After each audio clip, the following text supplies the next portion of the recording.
आज हम find out करेंगे gravitational field intensity due to a hollow sphere या फिर शेल। यहाँ पे हमारे पास एक शेल है, होलोस्फीयर है, जिसका मास m है, स्फेरिकली सिमेट्रिक ये मास है, रेडियस r है। तो इसके डिफरेंट डिफरेंट पॉइंट पे हमारी ग्रेविटेशनल फील्ड इंटेंसिटी क्या होगी। देखिए, इसके लिए हम एक अजम्पशन करेंगे। If mass is distributed spherically symmetric then assume that the whole mass is concentrated at centre. जो मास है अगर स्फेरिकली सिमेट्रिक डिस्ट्रीब्यूटेड है तो हम अज्यूम करेंगे सारा का सारा मास एक सेंटर पॉइंट पे कॉन्सेंट्रेटेड है। तो वो कुछ इस तरह से नजर आएगा। एक पॉइंट पे मास m कॉन्सेंट्रेटेड है, तो डिस्टेंस r पे या किसी भी पॉइंट पे हम इजीली यहाँ से ग्रेविटेशनल फील्ड इंटेंसिटी को फाइंड आउट करते हैं। मास m की वजह से एक पॉइंट p पर जो डिस्टेंस r पे है, ग्रेविटेशनल फील्ड इंटेंसिटी क्या होती है, gm/r² minus r cap.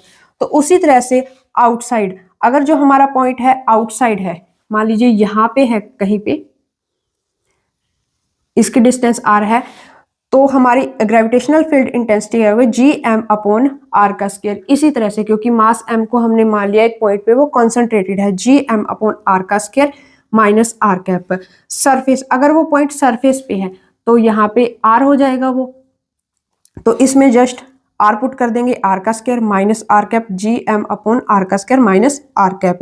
Inside r less than r, किसी इनसाइड पॉइंट पे मान लीजिए यहाँ पे है कोई पॉइंट r, इनसाइड क्या होगा, ग्रेविटेशनल फील्ड इंटेंसिटी जीरो कैसे होगी। मान लीजिए अगर हम सेंटर पॉइंट की बात करते हैं, ये सेंटर पॉइंट, ये डिफरेंट डिफरेंट मासेस, छोटे छोटे मासेस हर एक पॉइंट को अपनी तरफ खींच रहे हैं। जब ये हर एक पॉइंट जो ये होगा इस पॉइंट को अपनी तरफ खींचेंगे तो इसके ऊपर हर तरफ से इक्वल फोर्स लग रहा है, तो यहाँ पे जो हमारी ग्रेविटेशनल फील्ड इंटेंसिटी होगी जीरो हो जाएगी।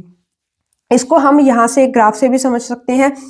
जो जब distance r less than r है तो gravitational field intensity zero, surface पे ग्रेविटेशनल फील्ड इंटेंसिटी gm/r²। जब r ग्रेटर देन r है तो वो इनवर्स स्क्वायर ला इनवर्सली प्रोपोर्शनल 1/r² होगा, इस ये वाला। तो आई होप आपको ये समझ में आया होगा।